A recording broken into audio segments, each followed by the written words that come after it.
प्रिय आत्मन, युवकों के लिए कुछ भी बोलने के पहले ये ठीक से समझ लेना जरूरी है कि युवक का अर्थ क्या है। युवक का कोई भी संबंध शरीर की अवस्था से नहीं, उम्र से युवा होने का कोई भी संबंध नहीं। बूढ़े भी युवा हो सकते हैं और युवा भी बूढ़े हो सकते हैं। ऐसा कभी कभी होता है कि बूढ़े युवा हों, ऐसा अक्सर होता है कि युवा बूढ़े होते हैं। और इस देश में तो युवक पैदा भी होते हैं, ये भी संदिग्ध बात है। युवा होने का अर्थ है चित्त की एक दशा, चित्त की एक जीवंत दशा, एक लिविंग स्टेट ऑफ माइंड। बूढ़े होने का अर्थ है चित्त की मरी हुई दशा। इस देश में युवक पैदा ही शायद नहीं होते हैं। जब ऐसा मैं कहता हूं तो मेरा अर्थ यही है कि हमारा चित्त जीवंत नहीं है। वो जो जीवन का उत्साह, वो जो जीवन का आनंद और जीवन का संगीत हमारी हृदय की वीणा पर होना चाहिए, वो नहीं। आंखों में, प्राणों में, रोए रोए में वो जो जीवन को जीने की उद्दाम लालसा होनी चाहिए, वो हमें नहीं। जीवन को जिए इसके पहले ही हम जीवन से उदास हो जाते हैं। जीवन को जाने इसके पहले ही हम जीवन को जानने की जिज्ञासा की हत्या कर देते हैं। मैंने सुना है स्वर्ग के एक रेस्तरां में एक दिन सुबह एक छोटी सी घटना घटी। उस रेस्तरां में 3 अद्भुत लोग एक टेबल के आसपास बैठे हुए थे। गौतम बुद्ध, कन्फ्यूशियस और लाओ त्से। वे तीनों स्वर्ग के रेस्तरां में बैठ के गपशप करते थे। फिर एक अप्सरा जीवन का रस लेकर आई और उस अप्सरा ने कहा, जीवन का रस पिएंगे? बुद्ध ने सुनते ही आंख बंद कर ली और कहा, जीवन व्यर्थ है, अथाह है, कोई सार नहीं। कन्फ्यूशियस ने आधी आंखें बंद रखी और आधी खुली। वो गोल्डन मीन को मानता था हमेशा, मध्य मार्ग। उसने धीरे खुली आंखों से, थोड़ी सी खुली आंखों से देखा और कहा, एक घूंट लेकर चखूंगा, अगर आगे भी पीने योग्य लगा तो विचार करूंगा। उसने थोड़ा सा जीवन रस लेकर चखा और कहा, न पीने योग्य है, न छोड़ देने योग्य है, कोई सार भी नहीं, कोई असार भी नहीं। उसने मध्य की बात कही। लाओ त्से ने पूरी की पूरी सुराही हाथ में ले ली जीवन रस की और कुछ कहे बिना पूरा पी गया और तब नाचने लगा और कहने लगा, आश्चर्य कि गौतम बुद्ध, तुमने बिना पिए ही इनकार कर दिया। और आश्चर्य की कन्फ्यूशियस, तुमने थोड़ा सा चखा, लेकिन कुछ चीजें ऐसी हैं जो पूरी ही जानी जाए तो ही जानी जा सकती हैं। थोड़े चखने से उनका कोई भी पता नहीं चलता। अगर किसी कविता का एक छोटा सा टुकड़ा किसी को दे दिया जाए, 2 पंक्तियों का, उससे पूरी कविता के संबंध में कुछ भी पता नहीं चलता। एक उपन्यास का एक पन्ना फाड़कर किसी को दे दिया जाए, उससे पूरे उपन्यास के संबंध में कोई भी पता नहीं चलता। एक संगीत वीणा पर कोई बजाता हो, उसका एक स्वर किसी को मिल जाए तो उससे उस वीणाकार ने क्या बजाया था, इसका कुछ भी पता नहीं चलता है। एक बड़े चित्र का छोटा सा टुकड़ा काट के किसी को दे दिया जाए तो उस बड़े चित्र में क्या है, उस छोटे से टुकड़े से कुछ भी पता नहीं चलता। कुछ चीजें हैं जिनके स्वाद से कुछ पता नहीं चलता, जिन्हें तो उनकी समग्रता में, उनकी होलनेस में, उनकी टोटलिटी में, उनकी समग्रता में ही जीना पड़ता है, तभी पता चलता है। लाओ त्से कहने लगा, नाच उठा हूं मैं, अद्भुत था जीवन का रस। और अगर जीवन का रस भी अद्भुत नहीं है तो फिर और अद्भुत क्या होगा। जिनके लिए जीवन का रस भी व्यर्थ है, उनके लिए फिर सार्थकता कहां मिलेगी। फिर वे खोजें और खोजें, वे जितना खोजेंगे उतना ही खोते चले जाएंगे, क्योंकि जीवन ही है एक सारभूत, जीवन ही है एक रस, जीवन ही है एक सत्य। उसमें ही छिपा है सारा सौंदर्य, सारा आनंद, सारा संगीत। लेकिन भारत में युवक जीवन की उद्दाम वेग से आपूरित नहीं मालूम होते, और न ऐसा लगता है कि उनके जीवन में, उनके प्राणों में उन शिखरों को छूने की कोई आकांक्षा है जो जीवन के शिखर है। न ऐसा लगता है कि उन अज्ञात सागरों की खोजने के लिए प्राणों में कोई उद्दाम पीड़ा है। उन सागरों को जो जीवन के सागर है, न जीवन के अंधेरे को, न जीवन के प्रकाश को, न जीवन की गहराई को, न जीवन की ऊंचाई को, न जीवन की हार को, न जीवन की जीत को, कुछ भी जानने की जो उद्दाम वेग, जो गति, जो ऊर्जा होनी चाहिए, वो युवक के पास नहीं। इसलिए युवक भारत में है, ऐसा कहना केवल औपचारिकता है, फॉर्मेलिटी है। भारत में युवक नहीं। भारत हजारों साल से बूढ़ा देश, उसमें बूढ़े ही पैदा होते हैं, बूढ़े ही जीते हैं और बूढ़े ही मरते हैं। न बच्चे पैदा होते हैं, न जवान पैदा होते हैं।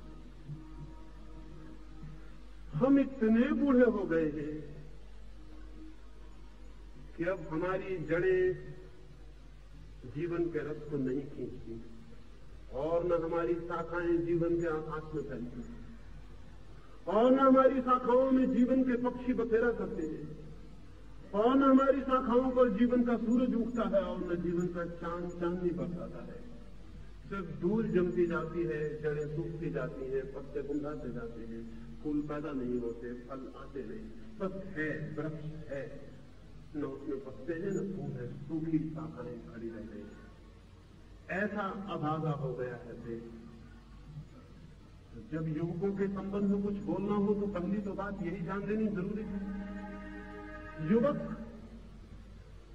युवक कोई शारीरिक अवस्था है, तब तो हमारे पास भी युवक है। युवक अगर कोई मानसिक दशा है, स्टेट ऑफ माइंड है, तो युवक हमारे पास नहीं है। अगर युवक हमारे पास होते तो देश में इतनी गंदगी, इतनी सड़ांध, इतना सड़ा हुआ समाज जीवित रह सकता था? कभी की उन्होंने आग लगा दी होती। अगर युवक हमारे पास होते, 1000 साल तक हम गुलाम रहते, कभी को गुलामी को उन्होंने उखाड़ फेंका होता। अगर युवक हमारे पास होते तो हम हजारों हजार साल तक दरिद्रता और दीनता और दुख में बिताते।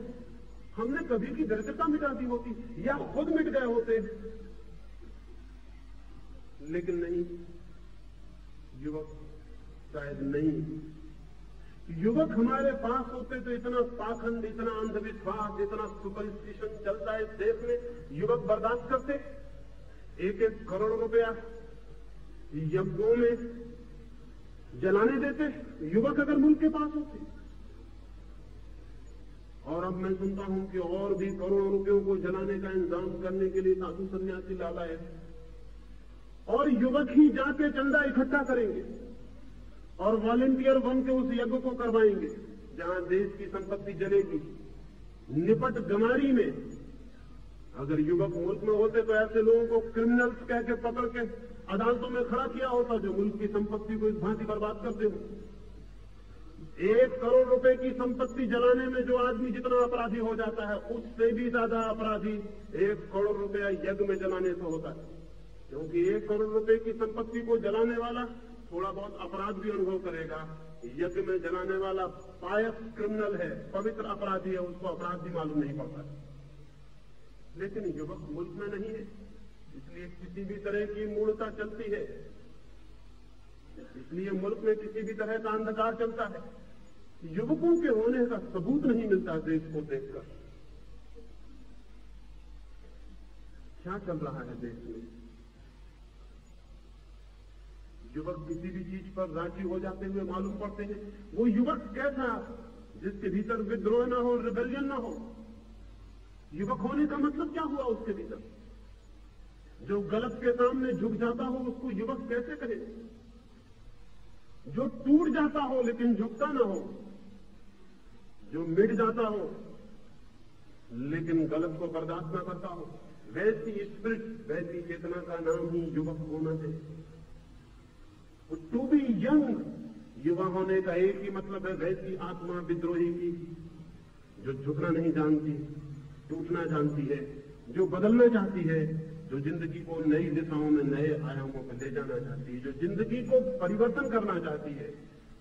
क्रांति की ये उद्दाम आकांक्षा ही युवा होने का लक्षण है। कहां है क्रांति की उद्दाम आकांक्षा? एक विचारक भारत आया था काउंट केसर में, लौट के उसने एक किताब लिखी है। उस किताब को मैं पढ़ता था तो मुझे बहुत हैरानी होने लगी। उसने एक वाक्य लिखा है जो मेरी समझ के बाहर हो गया, क्योंकि वाक्य कुछ ऐसा मालूम पड़ता था कि जो कि कंट्राडिक्टरी है, विरोधाभासी है। फिर मैंने सोचा छापे खाने की कोई भूल हो गई होगी, तो ख्याल आया कि किताब जर्मनी में छपी है, जर्मनी में छापे खाने की भूलें तो होती नहीं, वो तो हमारे ही देश में होती है। यहां तो किताब छपती है, उसके ऊपर 5-6 पन्ने की भूल सुधार वो छपा रहता, और वो 5-6 पन्ने को भी गौर से पढ़िए तो उसमें भी भूलें मिल जाएंगी। उस किताब जर्मनी में छपी है, भूल नहीं हो सकती। फिर मैंने गौर से पढ़ा, फिर बार बार सोचा, फिर ख्याल में आया भूल नहीं की है, उस आदमी ने मजाक की। उसने लिखा है कि मैं हिंदुस्तान गया, मैं एक नतीजा लेकर वापस आया हूं, India is a rich country where poor people live. Hindustan एक अमीर देश है जहां गरीब आदमी रहते हैं। मैं बहुत हैरान हुआ, ये कैसी बात है? अगर देश अमीर है तो गरीब आदमी क्यों रहते हैं वहां, और देश अगर अमीर है तो वहां के लोग गरीब क्यों हैं? लेकिन वो मजाक कर रहा है और ये कह रहा है हिंदुस्तान के पास जवानी नहीं है जो कि देश के छिपे हुए धन को प्रकट कर दे और देश को धनवान बना दे। देश में धन छिपा हुआ है, लेकिन देश बूढ़ा है, बूढ़ा कुछ कर नहीं सकता। धन खदानों में पड़ा रह जाता है, बूढ़ा भूखा मरता रहता है। धन जमीन में दबा रह जाता है, बूढ़ा भूखा मरता रहता है। देश बूढ़ा है इसलिए गरीब है, देश जवान हो तो गरीब होने का कोई कारण नहीं है। देश के पास क्या कमी है? लेकिन अगर हमें कुछ सूझता है तो हमें एक ही बात सोचते हैं कि जाओ दुनिया में भीख मांगो, जाओ अमेरिका, जाओ रूस, हाथ फैलाओ सारी दुनिया में। भिखारी होने में हमें शर्म भी नहीं आती, हम जवान हैं।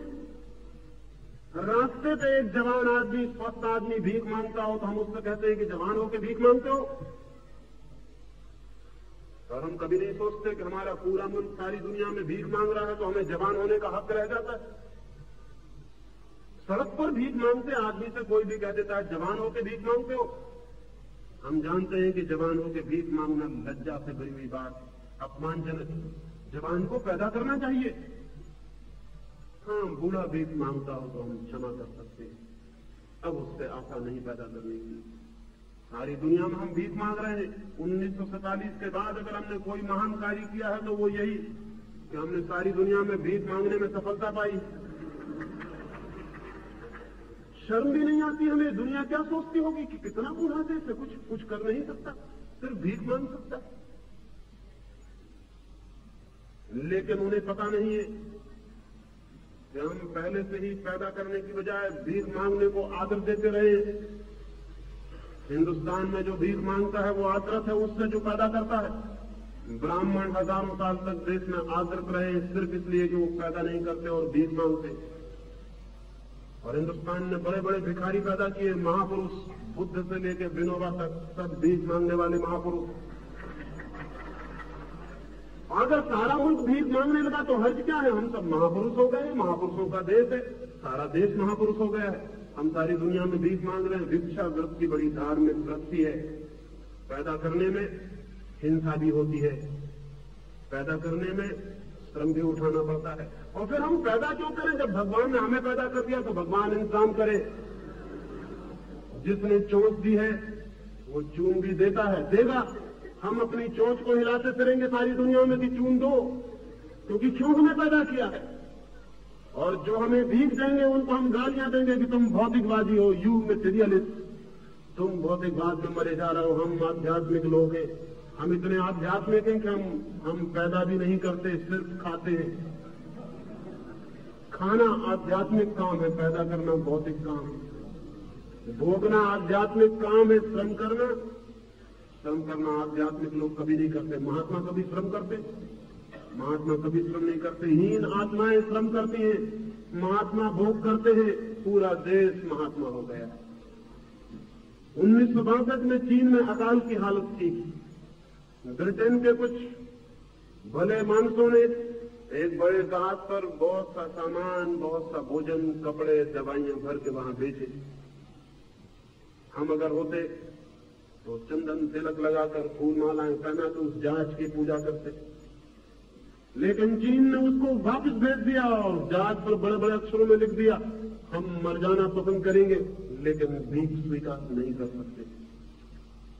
शक होता है कि यहां कुछ जवान लोग होंगे, जवान ही ये हिम्मत कर सकता है कि भूखे मरते देश में आया हो भोजन बाहर से और लिख दे जहाज पर कि हम भूखों मर सकते हैं लेकिन भीख नहीं मांग सकते।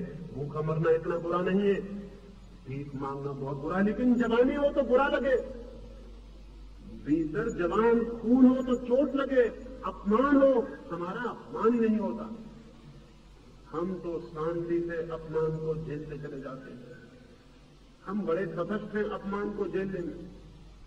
कुछ भी हो जाए हम आंख बंद करके झेल लेते हैं। यही तो संतोष का, शांति का लक्षण है कि जो भी हो उसको झेलते रहो, बैठे रहो चुपचाप और झेलते रहो। हजारों साल से देश झेल झेल के मर गया है,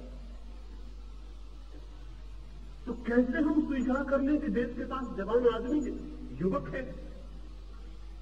युवक देश के पास नहीं। और इसलिए पहला काम तथाकथित युवकों के लिए जो उम्र से युवक दिखाई पड़ते हैं वो ये है कि वो मानसिक यौवन को पैदा करने की देश में चेष्टा करें। वे शरीर के यौवन को मान के तृप्त न हो जाएं, आत्मिक यौवन, वो स्पिरिचुअल यंगनेस पैदा करने का एक आंदोलन सारे देश में चलना चाहिए। हम इससे राजी नहीं होंगे कि एक आदमी सकल सूरत से जवान दिखाई पड़ता है तो हम उसे जवान मान लेंगे। हम इसकी फिक्र करेंगे कि हिंदुस्तान के पास जवान आत्मा हो। स्वामी राम भारत के बाहर यात्रा को पहली दफा गए। जिस जहाज पर वो यात्रा कर रहे थे उस पर एक बूढ़ा जर्मन था जिसकी उम्र कोई 90 वर्ष होगी। उसके सारे बाल सफेद हो चुके थे, उसकी आंखों में 90 साल की स्मृतियों ने गहराइयां भर दी थी, उसकी चेहरे पर झुर्रियां थी लंबे अनुभवों की। लेकिन वो जहाज के डेक पर बैठकर चीनी भाषा सीख रहा था। चीनी भाषा सीखनी साधारण मामला नहीं, क्योंकि चीनी भाषा के पास कोई वर्णमाला नहीं, कोई आभाषा नहीं होता चीनी भाषा के पास। वो पिक्चोरियल लैंग्वेज, उसके पास तो चित्र है। साधारण आदमी को साधारण ज्ञान के लिए भी कम से कम 5000 चित्रों का ज्ञान चाहिए, और विशेष ज्ञान के लिए तो 1 लाख चित्रों का ज्ञान हो तब कोई आदमी चीनी भाषा का पंडित हो सकता है। 10 वर्ष 15 वर्ष का क्रम मांगती है वो भाषा। 90 साल का बूढ़ा सुबह से बैठकर सांझ तक चीनी भाषा सीख रहा है। राम जी बेचैन हो गए, ये आदमी पागल, 90 साल की उम्र में चीनी भाषा सीखने बैठे हो, कब सीख पाओगे? आसान नहीं है कि मरने के पहले सीख जाओ। और अगर कोई दूर की कल्पना भी करे कि यह आदमी जी जाएगा 10-15 साल 100 साल पार कर जाएगा, जो कि भारतीय कभी कल्पना नहीं कर सकता कि 100 कैसे पार कर जाओगे। 35 साल पार करना तो मुश्किल हो जाता है, 100 कैसे पार मरोगे? लेकिन समझ लें भूल चूक से भगवान की ये 100 साल के पार निकल जाए तो भी फायदा क्या है? जिस भाषा को सीखने में 15 वर्ष खर्च हो उसका उपयोग भी तो 10-25 वर्ष करने का मौका मिलना चाहिए। सीख के भी फायदा क्या होगा? 2-3 दिन देख के राम तीर्थ की बेचैनी बढ़ गई। वो बूढ़ा तो आंख उठा के भी नहीं देखता था कि कहां क्या हो रहा है, वो तो अपना सीखने में लगा था। 30वें दिन उन्होंने जाकर उसे हिलाया और कहा कि वहां से क्षमा करिए, मैं ये पूछना चाहता हूं आप ये क्या कर रहे हैं? इस उम्र में चीनी भाषा सीखने बैठे, कब सीख पाइएगा? और सीख भी लिया तो इसका उपयोग कब करिएगा? आपकी उम्र क्या है? उस बूढ़े ने कहा, उम्र, मैं काम में इतना व्यस्त रहा कि उम्र का हिसाब रखने का मुझे मौका नहीं मिला। उम्र अपना हिसाब रखती होगी, हमें फुर्सत कहां है कि हम उम्र का हिसाब रखें? और फायदा क्या है उम्र का हिसाब रखने? मौत जवानी है, जवानी है, तुम चाहे कितने हिसाब रखो कि कितने हो गए उससे कोई फर्क पड़ने वाला नहीं। मुझे फुर्सत नहीं मिली उम्र का हिसाब रखने की, लेकिन जरूर 90 तो पार कर गया हूं। रामजीत ने कहा, फिर ये सीख के क्या फायदा? बूढ़े हो गए हो, अब कब सीख पाओगे? उस बूढ़े आदमी ने क्या कहा? उस बूढ़े आदमी ने कहा, मरने का मुझे ख्याल नहीं आता जब तक मैं सीख रहा हूं। जब सीखना खत्म हो जाएगा तब सोचूंगा मरने के बाद। अभी तो सीखने में जिंदगी लगी है। अभी तो मैं बच्चा हूं क्योंकि मैं सीख रहा हूं। बच्चे सीखते हैं, लेकिन उस बूढ़े ने कहा कि मैं चूंकि सीख रहा हूं इसलिए बच्चा हूं। ये आध्यात्मिक जगत में परिवर्तन हो गया। उसने कहा कि चूंकि अभी मैं सीख रहा हूं और अभी सीख नहीं पाया, अभी तो जिंदगी की पाठशाला में प्रवेश किया है, अभी तो बच्चा हूं, अभी मरने का कैसे सोचूं? जब सब सीख लूंगा तो सोचूंगा मरने की बात। फिर उस बूढ़े ने कहा मौत तो हर रोज सामने खड़ी है। जिस दिन पैदा हुआ था उस दिन भी इतना ही सामने खड़ी थी जितनी अभी खड़ी। अगर मौत से डर जाता तो उसी दिन सीखना बंद कर देता। सीखने का क्या फायदा था? मौत आ सकती थी कल। लेकिन 90 साल का अनुभव मेरा कहता है कि मैं 90 साल मौत को जीता हूं। रोज मौत का डर रहा है कि कल आ जाएगी, लेकिन आई नहीं। 90 साल तक मौत नहीं आई तो मुझे विश्वास पड़ता है कि 90 साल के अनुभव को मानूं। कल भी कैसे आ पाएगी? 90 साल का अनुभव कहता है कि अब तक नहीं आई तो कल भी कैसे आ पाएगी? अनुभव को मानता हूं। 90 साल तक डर फिजूल था। वो बूढ़ा पूछने लगा रामतीर्थ से कि आपकी उम्र क्या है? रामतीर्थ तो घबरा ही आए थे उसकी बात सुन के। उनकी उम्र केवल 30 वर्ष थी। उस बूढ़े ने कहा तुम्हें देखकर, तुम्हारे भय को देखकर मैं कह सकता हूं कि भारत बूढ़ा क्यों हो गया। 30 साल का आदमी मौत की सोच रहा, मर गया। मौत की सोचता ही कोई तब है जब मर जाता है। 30 साल का आदमी सोचता है कि सीखने से क्या फायदा, मौत करीब आ रही है। यह आदमी जवान नहीं रहा। उस बूढ़े ने कहा मैं समझ गया कि भारत बूढ़ा क्यों हो गया है, इन्हीं गलत धारणाओं के कारण। भारत को एक युवा अध्यात्म चाहिए। युवा अध्यात्म, बूढ़ा अध्यात्म हमारे पास बहुत है। हमारे पास ऐसा अध्यात्म है जो बूढ़ा करने की कीमिया है, केमिस्ट्री है। हमारे पास ऐसी आध्यात्मिक तरकीबें हैं कि किसी भी जवान के आसपास उन तरकीबों का उपयोग करो वो फौरन बूढ़ा हो जाए। हमने बूढ़ा होने का राज खोज लिया है, सीक्रेट खोज लिया है। बूढ़े होने के राज क्या है? बूढ़े होने का राज है जीवन पर ध्यान मत रखो, मौत पर ध्यान रखो। पहला सीक्रेट। जिंदगी पर ध्यान मत देना, ध्यान रखना मौत का। जिंदगी की खोज मत करना, खोज करना मोक्ष की। इस पृथ्वी की फिक्र मत करना, फिक्र करना परलोक की, स्वर्ग की। ये बूढ़े होने का पहला सीक्रेट। जिन जिन को बूढ़ा होना हो इसको नोट कर ले। कभी जिंदगी की तरफ मत देखना। अगर फूल खिल रहा हो तो तुम खिलते फूल की तरफ मत देखना। तुम बैठ कर सोच रहे कि जल्दी ही ये मुरझा जाएगा। ये तरकीब है। अगर एक गुलाब के पौधे के पास खड़े हो तो फूलों की गिनती मत करना, कांटों की गिनती कर लेना है। सब आकार है, कांटे ही कांटे पैदा होते। एक फूल खिलता है मुश्किल से 1000 कांटों, 1000 कांटों की गिनती कर लेना। उससे जिंदगी आकार सिद्ध करने में बड़ी आसानी मिलेगी। अगर दिन और रात को देखो तो ऐसा कभी मत देखना कि 2 दिनों के बीच में एक रात है। हमेशा ऐसा देखना कि 2 रातों के बीच में एक छोटा सा दिन है। बूढ़े होने की तरकीब कह रहा हूं। जिंदगी में जहां जहां अंधेरा हो उसको मैग्नीफाई करना, बड़ा दिखाने वाला कांच अपने पास रखना। जहां अंधेरा दिखाई पड़े फौरन मैग्नीफाई ग्लास लगा देना, बड़ा भारी अंधेरा देखना। और जहां रोशनी दिखाई पड़े वहां छोटा कर देने वाला गिलास अपने पास रखना, जो जल्दी से रोशनी को छोटा कर दे। जहां फूल दिखाई पड़े गिनती मत करना, फौरन सोच लेना कि फूल क्या रखा है, फूल में क्षण भंगुर है, अभी खिला है, अभी मुरझा जाएगा।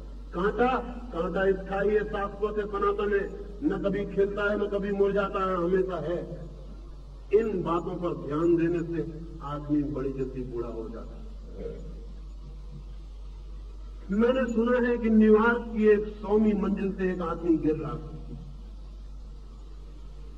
100वीं मंजिल से वो आदमी गिर रहा था। जब वो 50वीं मंजिल के पास से गुजर रहा था खिड़की के, तो एक आदमी ने ध्यान से उससे चिल्ला कर पूछा कि दोस्त क्या हाल है?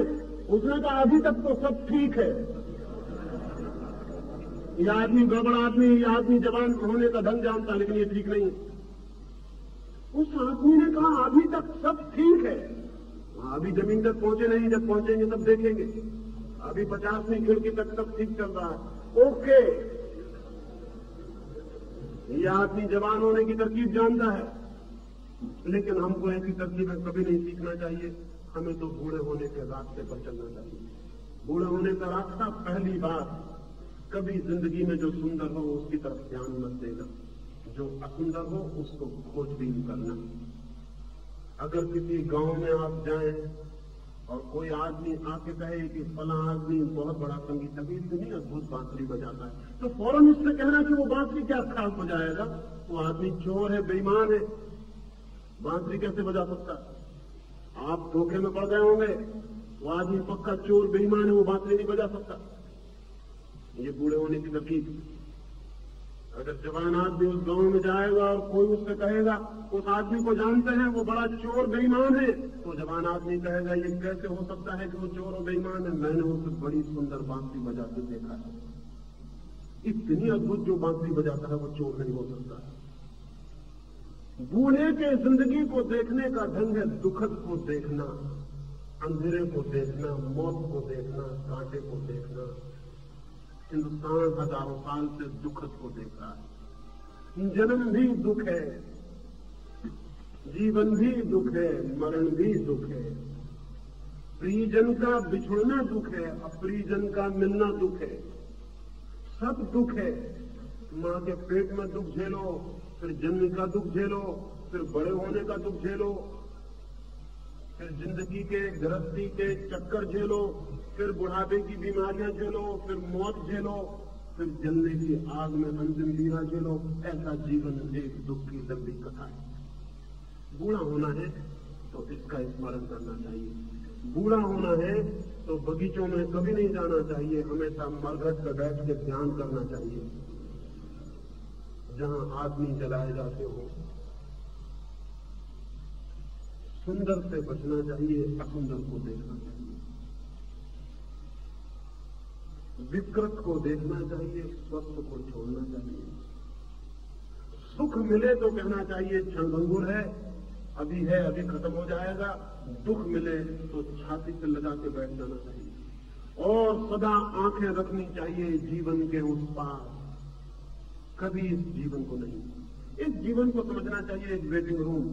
जैसे बड़ौदा की स्टेशन से वेटिंग रूम, उस पर बैठे हैं आप, थोड़ी देर वहीं छुल के फेंक रहे हैं, वहीं पान फूक रहे हैं, क्योंकि हमको क्या करना है, अभी थोड़ी देर में हमारी ट्रेन आएगी और हम चले जाएंगे। तुमसे पहले जो बैठा था वो भी वेटिंग रूम के साथ यही सदव्यवहार कर रहा था, तुम भी वही सदव्यवहार करो, तुम्हारे बाद वाला भी वही करेगा। वेटिंग रूम गंदगी का एक घर बन जाएगा, क्योंकि किसी को क्या मतलब है, हमको तो थोड़ी देर रुकना है तो आंख बंद करके राम राम जब से गुजार देंगे, अभी ट्रेन आती चले जाएंगे। जिंदगी के साथ जिन लोगों की आंखें मौत के पार लगी हैं, उनका व्यवहार वेटिंग रूम का व्यवहार है। जैसे क्षण भर की जिंदगी, अभी जाना है, क्या करना है। हिंदुस्तान के संत महात्मा यही समझा रहे हैं लोगों को, क्षणभंगुर है जिंदगी, इसकी माया मोह में मत पड़ना, ध्यान वहां रखना मौत पर, आगे मौत के बाद। इस छाया में सारा देश बूढ़ा हो गया। अगर जवान हो रहा है तो जिंदगी को देखना, मौत को लात मार देना, मौत से क्या प्रयोजन है। जब तक जिंदा है तब तक जिंदा है, तब तक मौत नहीं है। सुकरात मर रहा, ठीक मरते वक्त जब उसके लिए बाहर जहर घोला जा रहा, वो जहर घोलने वाला जो धीरे धीरे घोल रहा, वो ये सोचता है कि जितनी देर सुकरात और जिंदा रह ले तो अच्छा, जितनी देर बच जाए। वक्त हो गया है, जहर आना चाहिए। सुकरात उठ उठ के बाहर जाता है, उससे पूछता है मित्र कितनी देर और है। उस आदमी ने कहा तुम पागल हो गए हो सुकरात, मैं देर लगा रहा हूं इसलिए कि थोड़ी देर तुम और जिंदा ले लो, थोड़ी देर सांस तुम्हारे भीतर और जाए, थोड़ी देर सूरज की रोशनी और देख लो, थोड़ी देर खिलते फूलों को, आकाश को, मित्रों की आंखों में झांक लो, बस थोड़ी देर और। नदी भी समुद्र में गिरने के पहले पीछे लौट के देख लेती है। तुम थोड़ी देर लौट के देख लो, मैं थोड़ी देर लगाता हूं, तुम जल्दी क्यों कर रहे हो, तुम इतने दीवानी क्यों हुए जा रहे हो। सुकरात ने कहा कि मैं जल्दी क्यों कर रहा हूं, मेरे प्राण करते जा रहे हैं मौत को जानने को, नई चीज को जानने की मेरी हमेशा से इच्छा रही है। मौत बड़ी नई चीज है, सोचता हूं देखूं क्या है। ये आदमी जवान है, ये आदमी बूढ़ा है, ये मौत को भी देखने के लिए इसकी आतुरता, नए को। मित्र कहने लगे कि थोड़ी देर और जी लो। सुकरात ने कहा जब तक मैं जिंदा हूं जिंदा हूं, मैं ये देखना चाहता हूं कि जहर पीने पर मरता हूं कि जिंदा ही रहता हूं। लोगों ने कहा अगर मर गए, तो उसने कहा जब मरी गए तो फिक्र ही खत्म हो गई, क्योंकि हम है ही नहीं, चिंता का कोई कारण न रहा। और जब तक जिंदा है तब तक जिंदा है, जब मर गए तो मर ही गए, चिंता की कोई बात ही नहीं, खत्म हो गई बात। लेकिन जब तक मैं जिंदा हूं तब तक मैं मरा हुआ नहीं हूं, और तब मैं पहले से क्यों मर जाऊं। मित्र सब मरे हुए बैठे हैं पास, रो रहे हैं, जहर की घबराहट पकड़ रही है, वो सुखरात प्रसन्न है। वो कहता है जब तक मैं जिंदा हूं तब तक मैं जिंदा हूं, तब तक जिंदगी को जानूं। और मैं सोचता हूं कि शायद मौत भी जिंदगी में एक घटना होगी तो उसको भी जानूं। सुखरात को बुरा नहीं किया जा सकता, मौत सामने खड़ी हो जाए तो भी वो बुरा नहीं होता, और हम जिंदगी सामने खड़ी रहती और बूढ़े हो जाते। ये रुख भारत में युवा मस्तिष्क को पैदा नहीं होने देता। जीवन का दुखद, जीवन का विषादपूर्ण चित्र फाड़ के फेंक दो, आग लगा दो उसमें, और जो भी जिंदगी के दुख और जिंदगी के विषाद को बढ़ा चढ़ा के बतलाते हैं, जिंदगी के दुश्मन है। देश में युवा को पैदा होने देने में दुश्मन है, वो युवक को पैदा होने के पहले बूढ़ा बना देते हैं। अभी मैं कुछ दिन पहले भावनगर था, एक छोटी सी लड़की ने 13-14 साल की उम्र उसकी, उसने मुझे आके कहा कि मुझे आवागमन से छुटकारे का रास्ता बताइए। 13-14 साल की लड़की कहती है मुझे आवागमन से कैसे छूटूं, फिर इस मुल्क में कैसे जवानी पैदा होगी। 13-14 साल की लड़की बूढ़ी हो गई, वो कहती है कि मैं मुक्त कैसे हूं। जीवन से छूटने का विचार करने लगी। अभी जीवन के द्वार पर उसने थपकी भी नहीं दी, अभी जीवन की खिड़की भी नहीं खोली, अभी जीवन की वीणा भी नहीं बजी, अभी जीवन के फूल भी नहीं खिले। वो द्वार के बाहर ही पूछने लगी छुटकारा, मुक्ति, मोक्ष कैसे मिलेगा।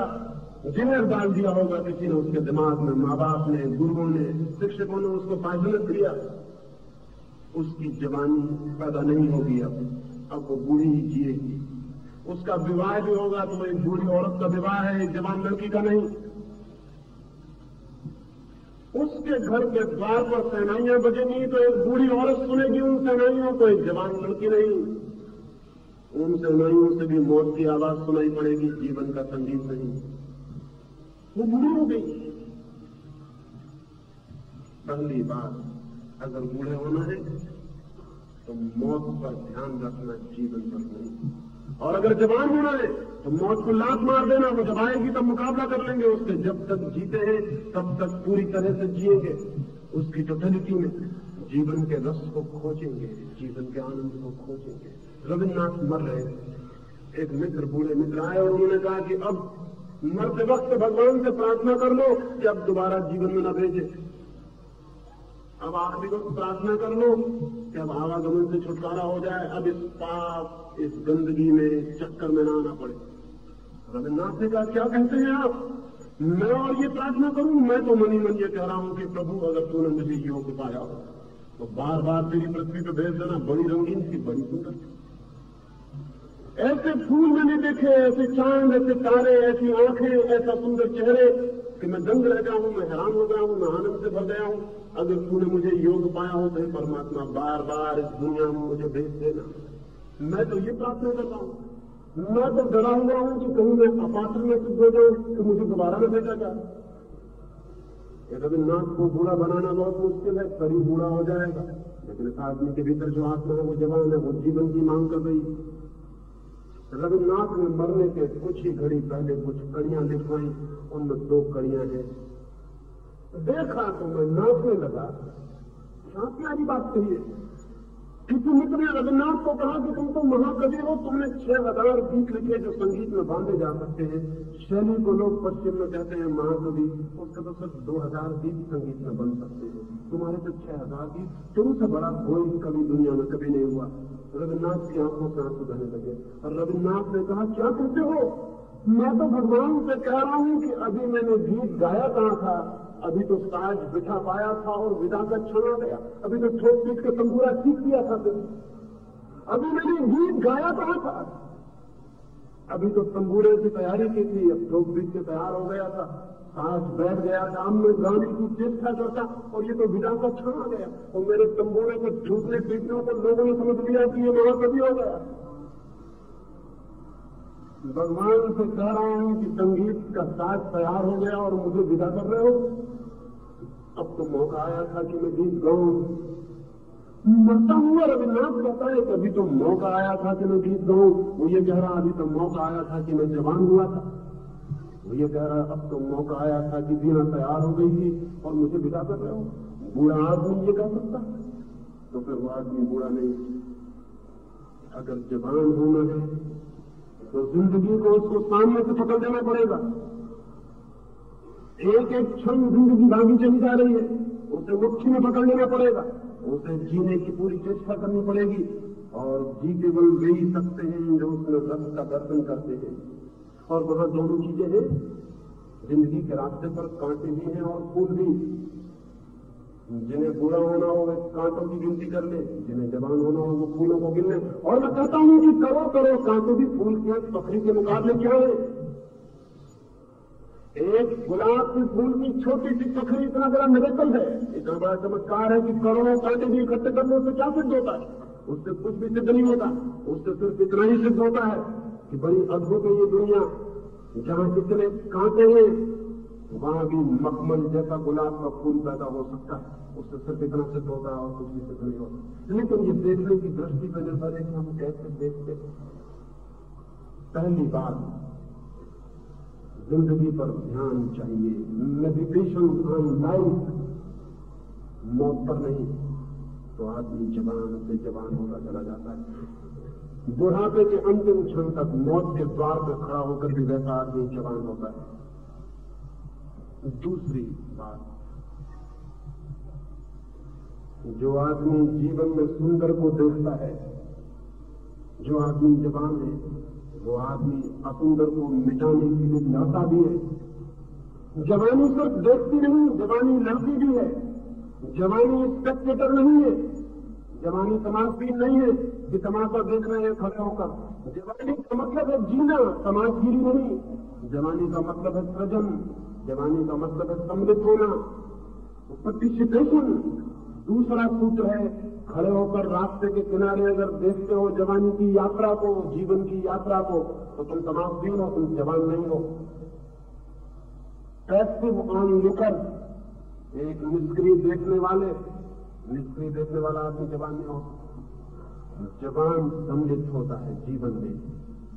और जिस आदमी को सौंदर्य से प्रेम है, जिस आदमी को जीवन के रस और आनंद से प्रेम है, जिस आदमी को जीवन का आह्लाद है, वो जीवन को आह्लादित बनाने के लिए श्रम करता है, सुंदर बनाने के लिए श्रम करता है। वो जीवन की कुरूपता से लड़ता है। वो जीवन को कुरूप करने वालों के खिलाफ विद्रोह करता है। कितनी अगलीनेस है, कितनी कुरूपता है समाज में और जिंदगी में। अगर तुम्हें प्रेम है सौंदर्य से, तो एक युवक एक सुंदर लड़की की तस्वीर लेकर बैठ जाए और पूजा करने लगे। एक युवती एक सुंदर युवक की तस्वीर लेकर बैठ जाए और कविताएं करने लगे।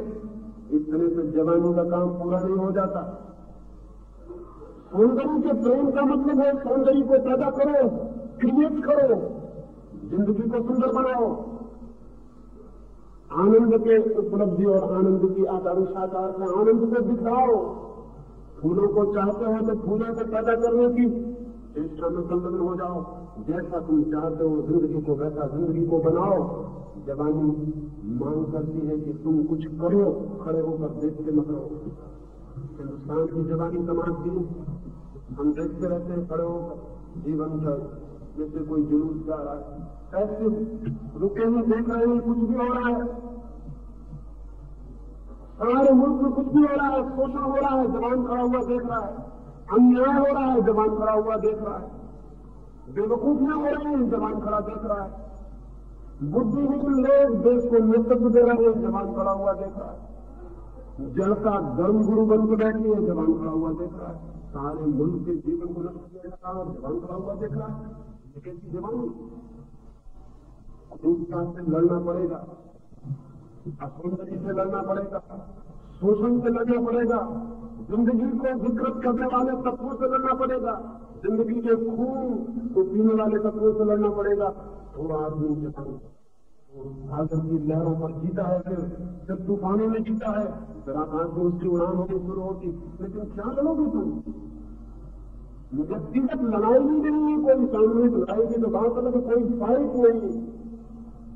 और बिना फाइट के, बिना लड़ाई के जवानी निखरती नहीं।